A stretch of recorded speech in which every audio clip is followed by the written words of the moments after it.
Following program is sponsored by Adams Financial Concepts.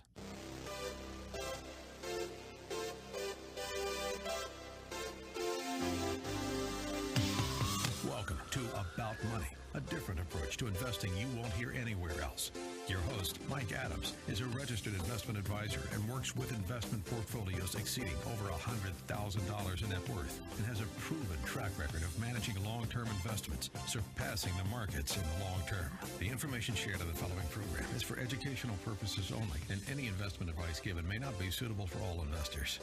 And now, here's Mike. And we are About Money. The Answer About Money. KLFE, The Answer. And we're talking about money. It is Saturday. It is noon.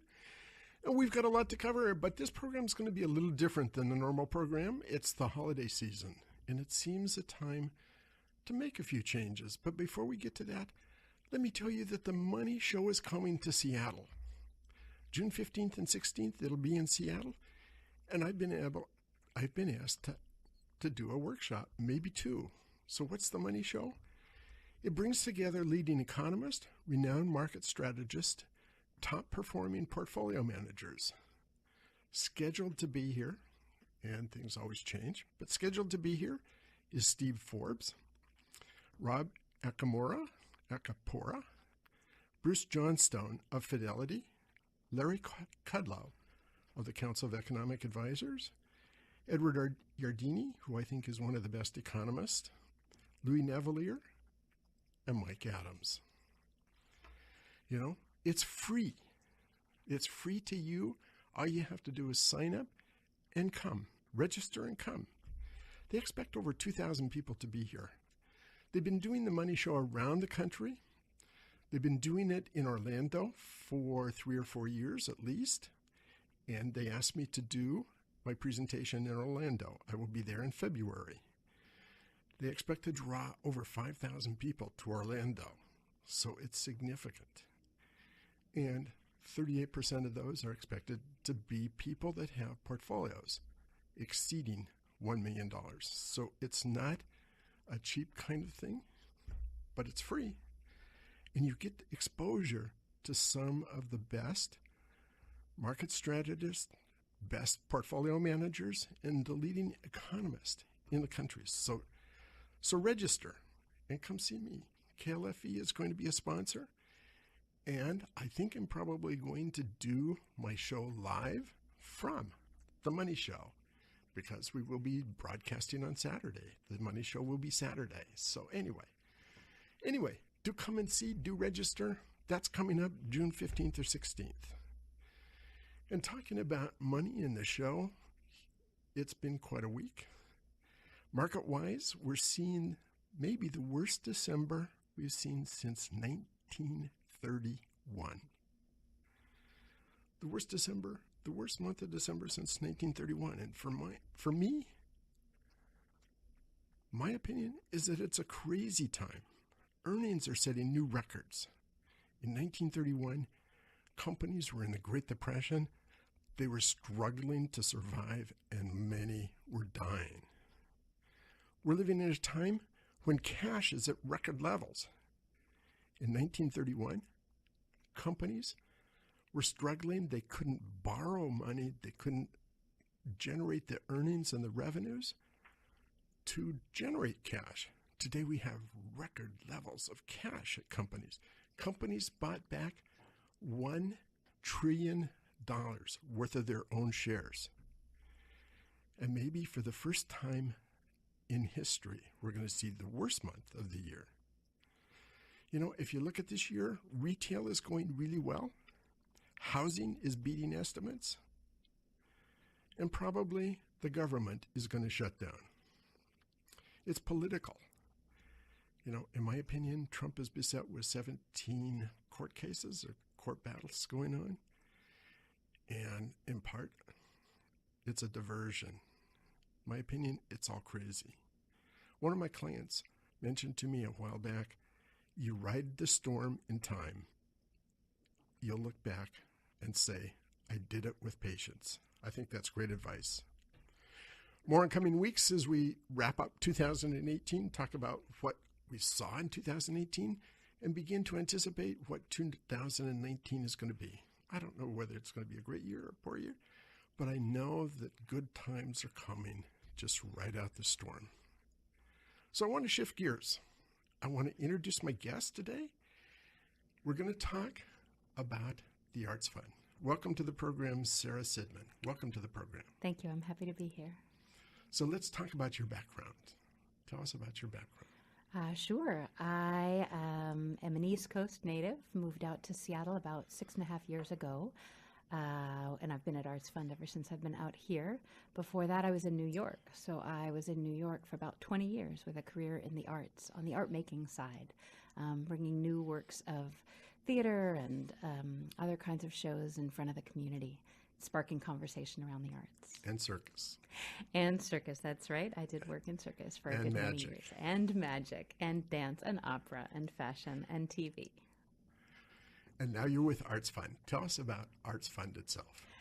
ArtsFund has been a part of this community for nearly 50 years. Next year, in fact, will be our 50th anniversary. And we came about in the wake of the World's Fair back in the 60s. A number of new cultural organizations were springing up with some great new performance venues. And corporations really were looking for a way to support them, a really responsible and strategic way to invest in building out the arts in this region. And so they came together, a number of different corporate and business leaders, to form ArtsFund, which was then called the United Arts Council of the Central Puget Sound, kind of in a United Arts Fund model. It's similar to the United Way, but for the arts, if that helps kind of explain what kind of a model it is. That was about 50 years ago. About halfway through our history, we, and for a long time we were known as Corporate Council for the Arts as well. Many may know us as that. And then in the early 90s, we shifted our name to ArtsFund, really in recognition of how individuals were joining us as well, supporting ArtsFund with a donation that through that donation they could support arts organizations throughout the region. One single gift made a big impact. So ever since the early 90s, we've been known as ArtsFund. And in short, our mission is to strengthen the community by supporting the arts through leadership, advocacy, and grant making. And one of the most noted figures in the ArtsFund was a guy by the name of Peter Donnelly. I knew Peter, an incredible person who did an incredible work with the ArtsFund and with support for the arts. But let's talk about a new study that has come out, the impact of arts on the community. Tell us about that. Yeah, in October, we released what's called the Social Impact of the Arts study, and it's really a pioneering study. It's the first of its kind in the region and among the first of its kind in the nation.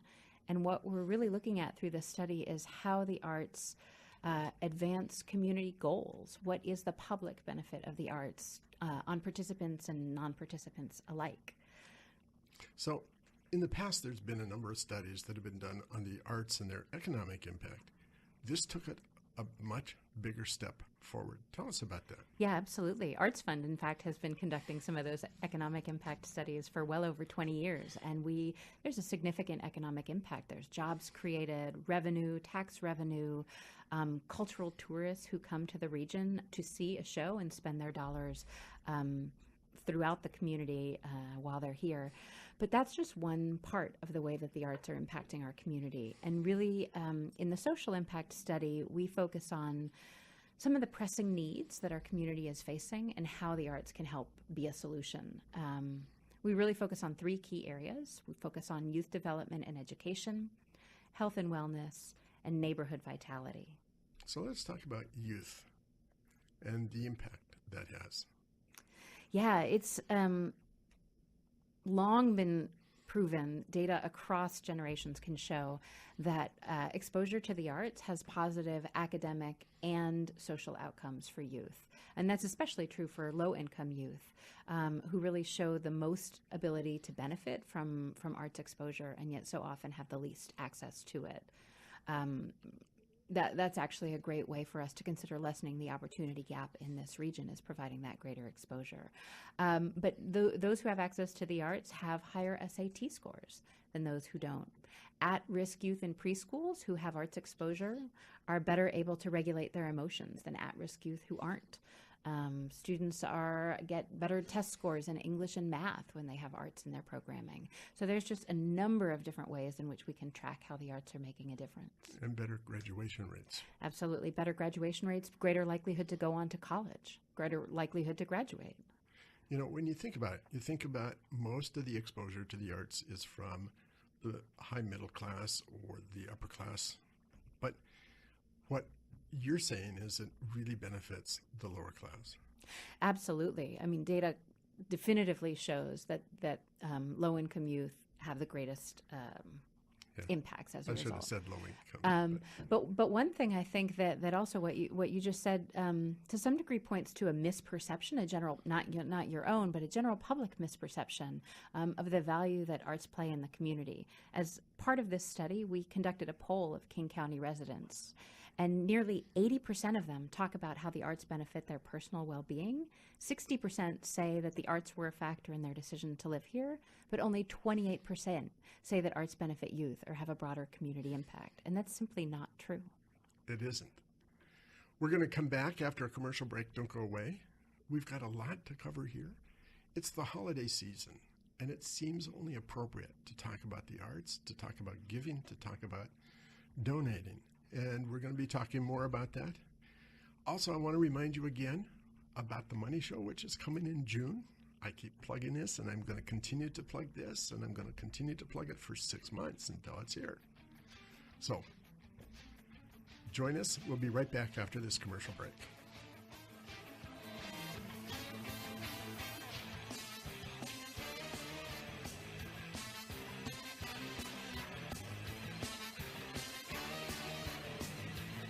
More about money coming up with Mike Adams on AM 1590, The Answer. For more information, click on adamsfinancialconcepts.com.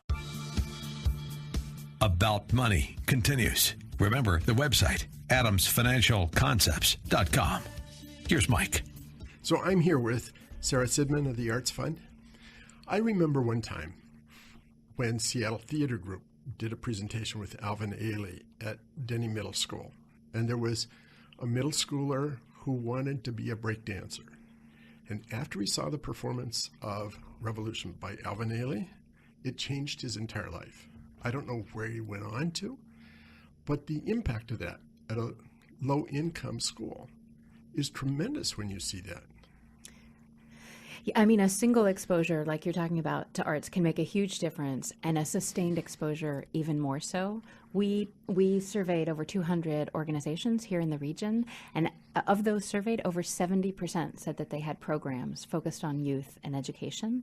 And of those, 70% said that they'd been running those programs for over 8 years. So we were talking before about how so often arts are more accessed by those who have more means. And for so long, arts nonprofits have been filling that gap by providing the services through the schools or through discounted and free tickets. And they're really not recognized for that great service that they've been offering, but they've really long been offering a public benefit to this community. And one of the things we want to do through this study is broaden the conversation and the understanding of that great work.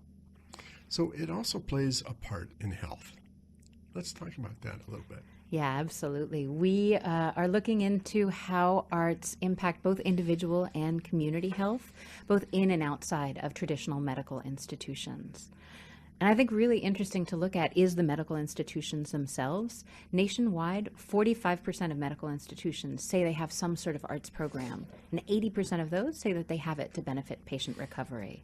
There's a ton of data that talks about how the arts can help lessen hospital stays, reduce anxiety, lessen the dependence on medication. And all of those are key factors in why healthcare is so costly in this nation and in this community. We also, our partners at Swedish here in Seattle have data that shows that they treat over 600 people through the Swedish Cancer Institute art therapy program each year and really track positive outcomes from that. And they can't even meet the demand. There's more demand to participate in that program than they can meet. And for people that have Parkinson's and, there's a program for that as well. There is, yeah. Research shows that impacts of the arts in terms of health and wellness are particularly strong on aging individuals and those with diseases that cause dementia. So there's a variety of programs here in the region. Both Taproot Theater Company and the Fry Art Museum have very specific programs for those populations. Seattle Theater Group, who you just mentioned, has long been running a Dance for Parkinson's program. And that's part of a nationwide program providing both those with Parkinson's and their caregivers, this dance program. And it's a tremendous program, not only connecting them with mobility and flexibility within their bodies, but in so doing, lessening social isolation, which is in fact a side effect of Parkinson's. And social isolation can cost the Medicare industry billions of dollars each year. And so how does it do that? Connects people through movement. They're dancing together. I mean, it's as simple as that. It's an incredible thing. So what about neighborhoods? Neighborhoods, yes. This is a really important point, especially as our region is evolving so much with new populations coming and new perspectives being welcomed into the community. Arts are shown to increase community cohesion and bridge cultural divides. They also increase livability. I mean, for low-income neighborhoods in particular, there is decreases in crime and in instances of childhood morbidity in neighborhoods that have arts and cultural assets. And then just more broadly speaking, they can help connect us across divides, which I think when you were sort of talking about the current political situation, in an area or a time of such divisiveness, something that can bring us together and help us understand perspectives outside our own has never been more important. And I think it makes the full loop, because the neighborhoods bring us back to youth again and bring us back to the high suicide rate, the disconnectedness of youth. And many youths seems to connect through arts programs. Absolutely. We profiled 10 case studies in the ArtsFund Social Impact of the Arts Study, and these are 10 of hundreds of organizations who could tell similar stories. But one of those organizations is Seattle Arts and Lectures, who runs Writers in the School program. And they have a wealth of data and feedback from their participants talking about how participating in the program gives them a voice and a sense that they matter, that their words and their thoughts matter. If you look at the statistics of youth who report experiencing feelings of depression or who report contemplating suicide, those rates increase from 8th grade up to 12th grade at a staggering rate. And this is one of the ways in which we can help hopefully turn those statistics around. It's an incredible program. Great study. We're going to come back to that. I never thought that I would really get involved in the arts. I was a young broker. I just licensed in the business in 1986. And I received an invitation in the mail to join Symphonics. It was an organization set up by Milt Kadam's wife because they had a single daughter and she wanted to draw together some single people into this group. And I didn't know the history when I got this invitation, but I went to the first meeting, and it was a group that was set up to do that, but also to raise money for the symphony. And they hadn't been doing very much. They'd been raising very little, less than $5,000 a year. I went to the first meeting and I got elected president of the Symphonics. It was not a great year. I mean, we came up with some ideas, but people didn't buy into it. They were more interested in the social aspects. But from that, the symphony staff asked me to serve on the annual gifts committee. The annual gifts was a committee that solicited funds for people that were giving $1,500 to $5,000. And I worked a year on that, and then I was asked to co-chair the committee, along with Morse Kremen, who Morse is a great guy. He's now the general counsel for VMware. Morse and I did that. And after another year, I was asked to be on the symphony board. On the annual gifts committee, we tripled the amount that was going to the symphony. But I also realized in that whole process that the symphony musicians had not taken an increase in their wage or their salary for a number of years. The symphony was in real trouble. I became a board member on Wednesday, and there was a question as to whether they could meet payroll on Friday. I remember that. I remember that we did an ask to pay down the debt. But I also remember that Jerry Schwartz had an idea, even in all those financial struggles, that he had an idea for a concert hall, a world-class concert hall for Seattle. And through that process, we raised money, and this past summer was the 20th anniversary of the building and the opening of Benaroya Hall. And it seems almost strange that at that time, when we were in so much financial trouble, that we had this vision of building a symphony hall, and it is a world-renowned symphony hall. The symphony had been playing in the Opera House, which was an oyster shell type construction, and I didn't know any of this in the beginning. I didn't know any of that. And the proper way to do a symphony is in a shoebox type. And that's what Benaroya Hall became. It was a magnificent building. It is a magnificent building. The sound is so great that if you unwrap a piece of candy, everybody in the whole hall can hear you unwrap it. I mean, the sound is magnificent in that hall. That's the kind of thing that went forward during that. When I finished, when I was a year or two on the symphony board, a year on the symphony board, I was asked to take over President's Night at the Symphony. And at that time, this President's Night at the Symphony was struggling. It was break even or losing money. And the concept was maybe to just get the corporations to donate like they do to ArtsFund.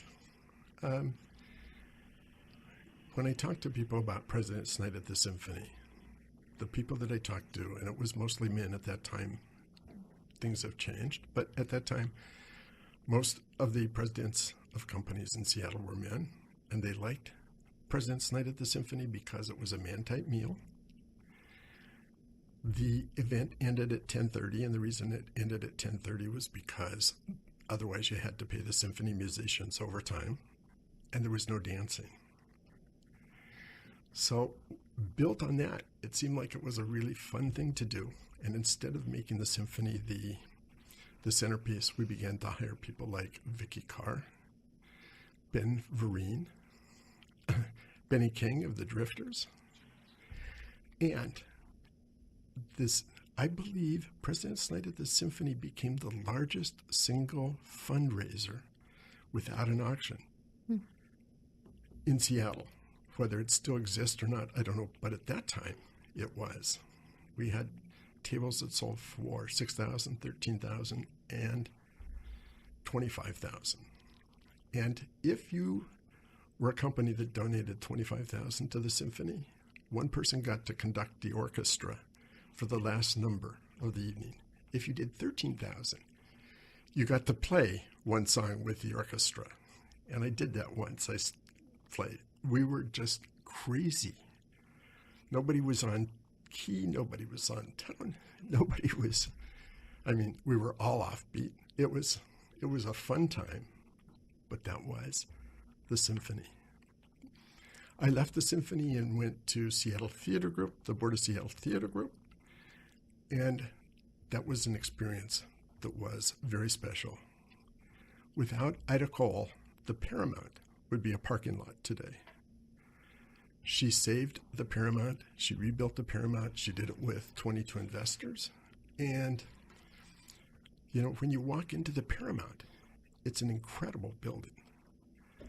That all happened because of Ida Cole. But when I went on the board, it had been losing $1.5 million to $2.5 million a year for 10 years. And we're going to come back and talk about that, because that is not a very fun situation to walk into. Don't go away. We've got a commercial break coming up. I'll tell you the rest of the story when we come back.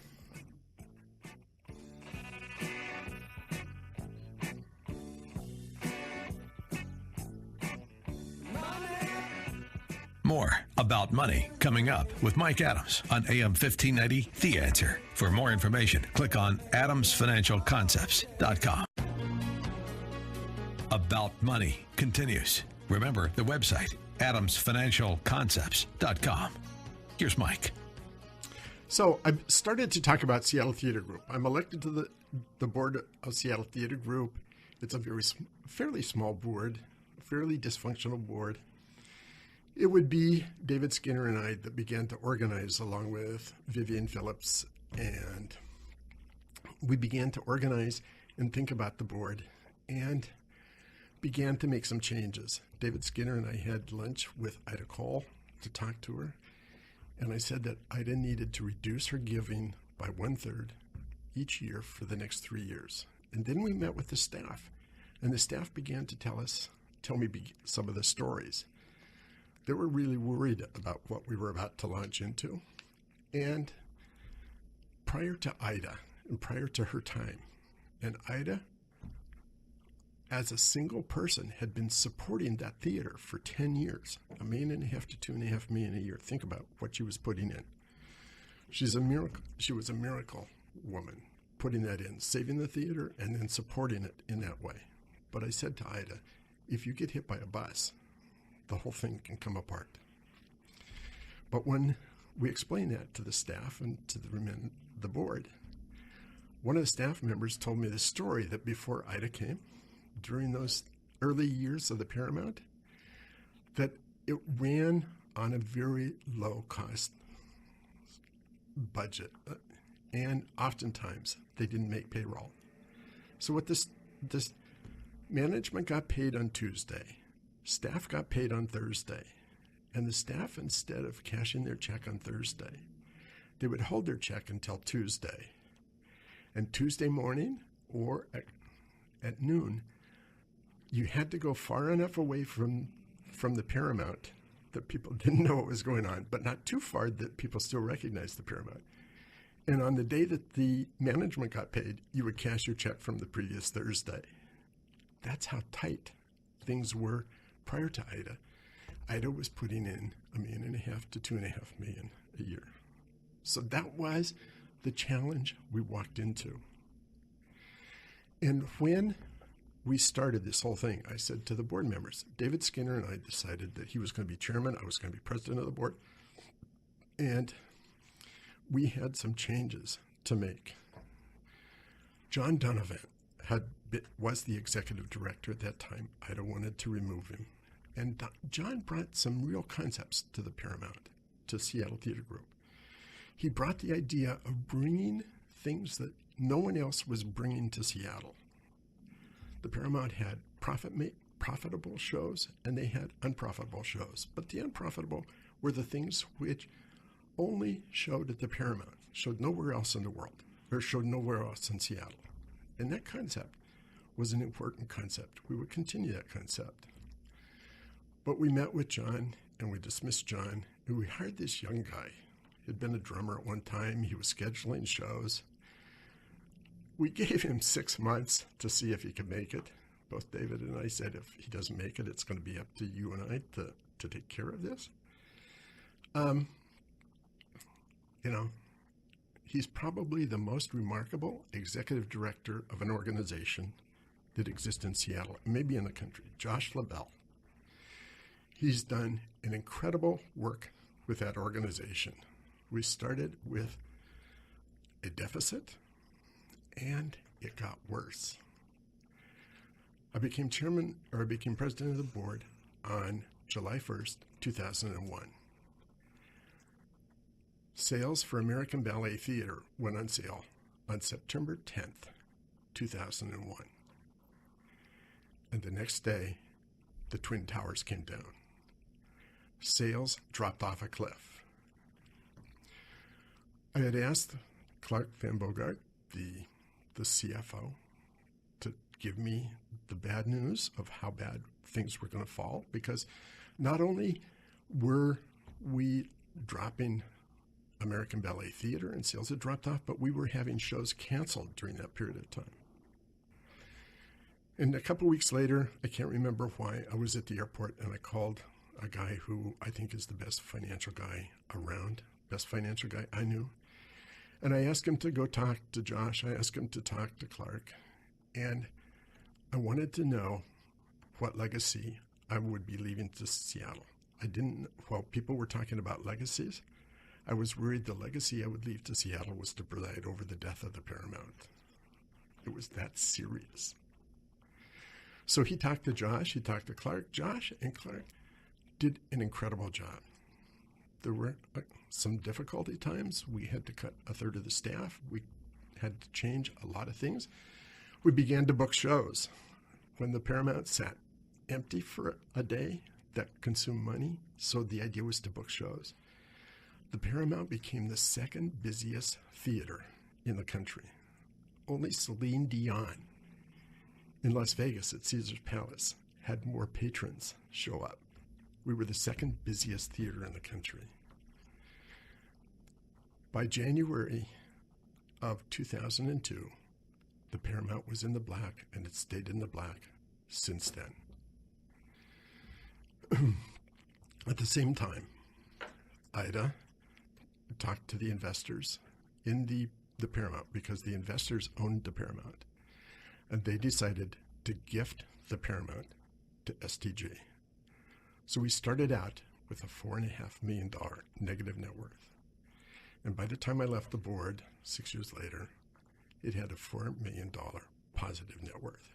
It's been serving the community in so many ways. Josh has been tremendous. I mean, the staff with David Allen and Mike Miles, they were all tremendous. During those early years, we had no individual giving. And my thought was to bring someone that I'd worked with at the symphony.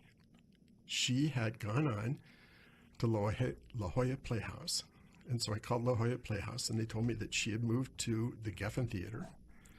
I called her at the Geffen, and this was before 2011, 9/11.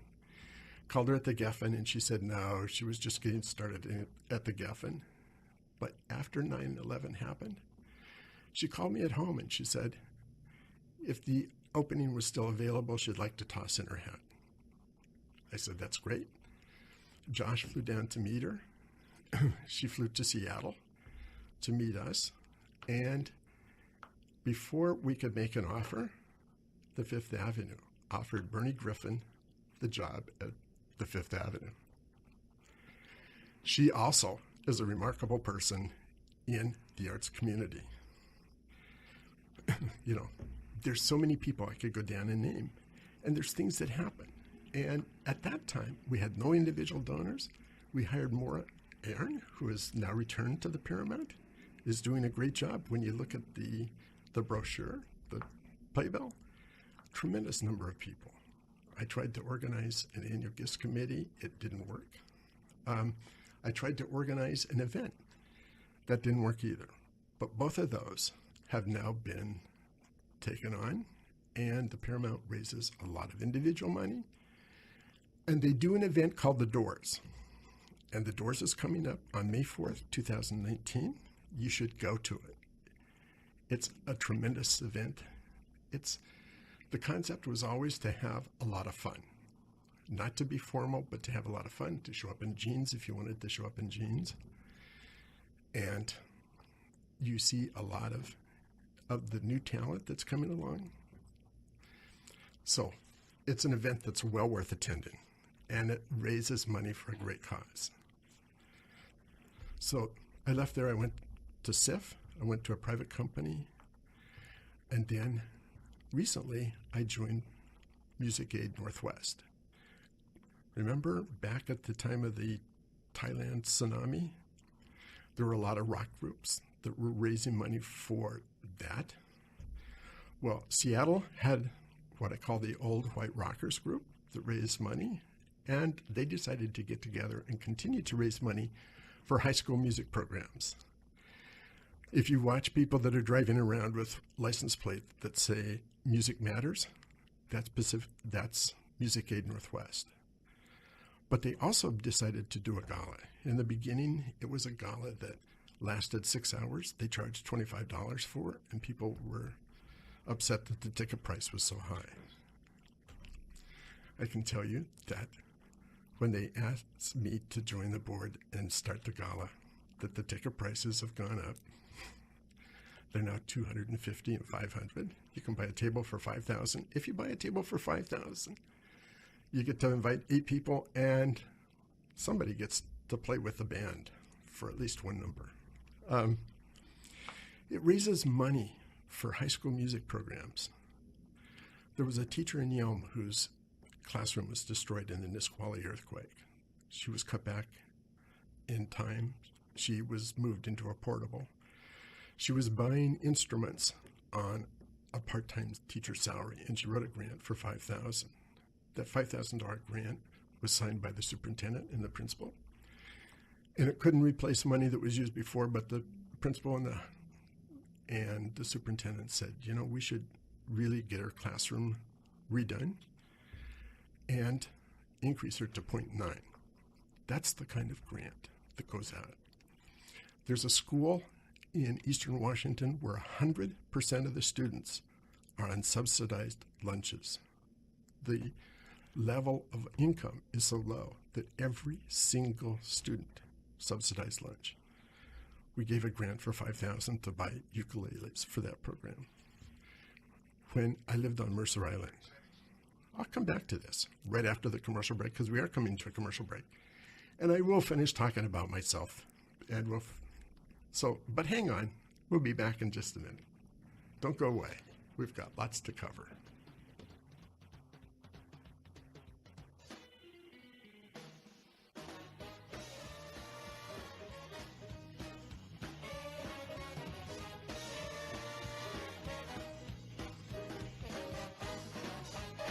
More about money coming up with Mike Adams on AM 1590, The Answer. For more information, click on adamsfinancialconcepts.com. About Money continues. Remember the website, adamsfinancialconcepts.com. Here's Mike. So I've been talking about Play It Forward. I've been talking about Music Aid Northwest because that's what I'm involved in now. I believe that this is something that really serves well. When we lived on Mercer Island, when my daughter went to Mercer Island High School, if there was a shortfall in any program, they would gather the parents together, we would write a check, and the shortfall was taken care of. But for students who live in Yelm or live in Omak or Ritzville, if there's a shortfall, the parents can't step up and write a check. And music matters. I believe that music matters. And we provided $125,000 in grants last year. The average grant was $5,000, and it's in programs where they're missing something in the music program where they can do something to augment what the students are learning in music. And in some, it's the music program itself. Play It Forward, last year, started a program recognizing the Washington music icon, somebody who's recognized as making a significant contribution to music. Last year, the award went to Pat O'Day, who was KJR. At the time he was the DJ for KJR, he had a 47% audience rating. Today, radio stations with 2% are considered great. That's who he was. He had an impact on Washington music, everywhere from the rock and roll to Jimi Hendrix, and there's stories to tell. This year, the award will go to Jeff Tressler, who has been with House of Blues, with Music Aid Northwest, was the producer of the Pearl Jam concert that just happened here for the homeless. He's someone that you never hear of, but he's made a huge impact. But all of this is to say that arts very often needs help and challenge. And if you're listening to this program, you probably have the capability of helping in one of these programs. And I'm going to come back and let Sarah talk for a while. Sarah of ArtsFund to talk about some of the challenges and some of the ways in which you, the listener, can help. So much of what you were just saying and the stories you were telling resonates with what we hear countywide. You were talking about all organizations and people with whom we work frequently. But ArtsFund supports over 120 organizations each year, and we hear what their challenges are. The rising cost of living in this region are a real challenge to arts organizations as their staffs and their artists get pushed further and further and further from where their locations may be. The ability to provide, we've talked so much, you said you think music matters. The data shows music matters. And the arts organizations that are providing these kinds of programs, a barrier to geographic expansion is the cost of being in this area, but also traffic and transit are a barrier. So we can be mindful of investing in existing programs and also seeding new ones. I think a key thing to really that you were sparking in me as you were telling your stories is that investment in the arts, funding the arts, is not a charity. It's a strategy. And we've talked through our report and we've talked on this program about how the arts are a strategy, helping us face some of the problems that this region is really dealing with. Outcomes for vulnerable youth, an increasingly aging and disconnected population, a state of emergency on homelessness, workforce readiness, and how we prepare our youth for the future. These are the problems that we're facing every day. And rather, so often the arts can be seen as a competing priority. They're not a competing priority. They can be, and in many cases already are, a part of the solution. So ways in which we can help really leverage what we know is working and increase the impact of the arts, we can invest. Quite simply, we can invest in arts organizations and arts programs, and also in arts-based strategies in our regular places of business, including cultural space in new developments, including artists at the planning tables. I mean, that's another key thing we can do is partner, and that's partner through cross-sector collaboration, through partnership around creative funding models, and also through through thought integration, bringing arts voices and arts strategies to planning tables that are making decisions shaping the region's growth. We need to quite literally think creatively about the solutions to the challenges we face, and that is what arts do every day. And then the third thing we can do is to amplify this message. This platform and the conversation today will hopefully have impact throughout the community as all of your listeners start talking about this. How are arts making a difference in my community? What am I seeing happening? And what can I make a difference in doing? And I think that's the key. What can I make a difference in doing? That's partly furnishing funds to do it. And most of the people that are listening to this radio have the funds to make a contribution. But it's also getting involved and getting to know the organizations, getting involved. It's not just going to the theater and seeing a great thing like 1,000 Splendid Suns. It's being involved, getting to the board, being volunteer. I mean, it's a lot of things you can do. Music. I mean, there's so much going on. There's more theater in Seattle per capita than any other city in the U.S., or at least there was. And there's so many things going on. It's getting involved and being part of what's happening, not sitting back and letting it go by. It's being part of it. Absolutely. Participation, board leadership, volunteerism, serving on a committee, those are all key ways to really help arts organizations advance their missions and also share, when we talk about investment of resources, we're also talking about investment of skill and of thought. There are a great many ways to support the arts organizations and to really expand and scale this impact. And not everyone who joins a board on Tuesday is met with some of the challenges you were met with on Wednesday. Just everyone can rest assured. But there are a lot of needs, and there are so many people that are listening to this program that have the capability of making a turnaround in an organization, of helping an organization broaden their reach.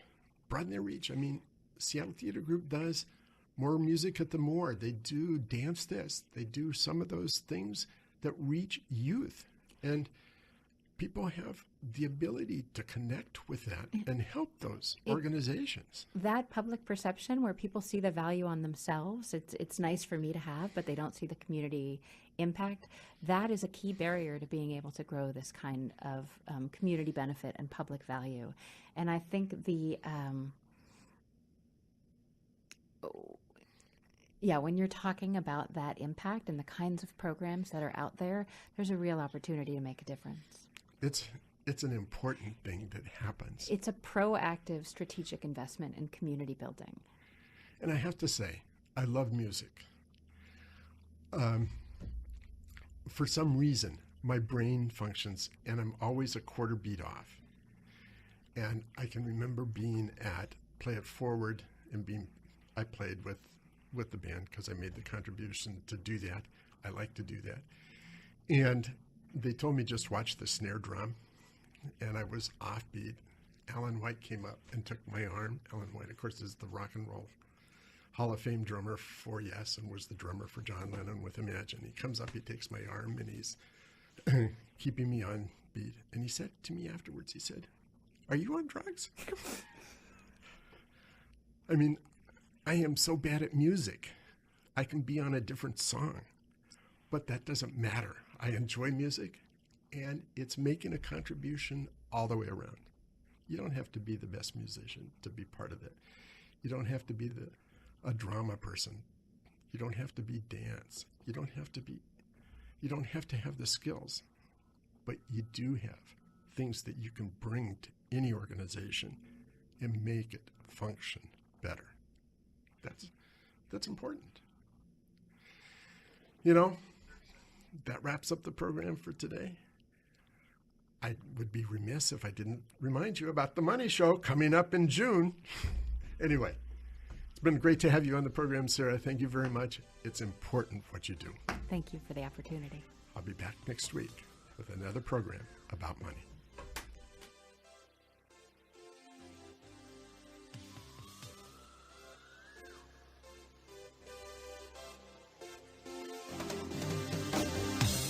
Listening to About Money with Mike Adams, a registered investment advisor. If you'd like more information about what you heard today, or about Mike's investment philosophy and strategy, or if you'd like Mike to evaluate your own portfolio, click on adamsfinancialconcepts.com. That's adamsfinancialconcepts.com. The information shared in the preceding program was for educational purposes only, and any investment advice given may not be suitable for all investors. Join us again next Saturday at noon for more About Money with Mike Adams, here on AM 1590. The Answer. The preceding program was sponsored by Adams Financial Concepts.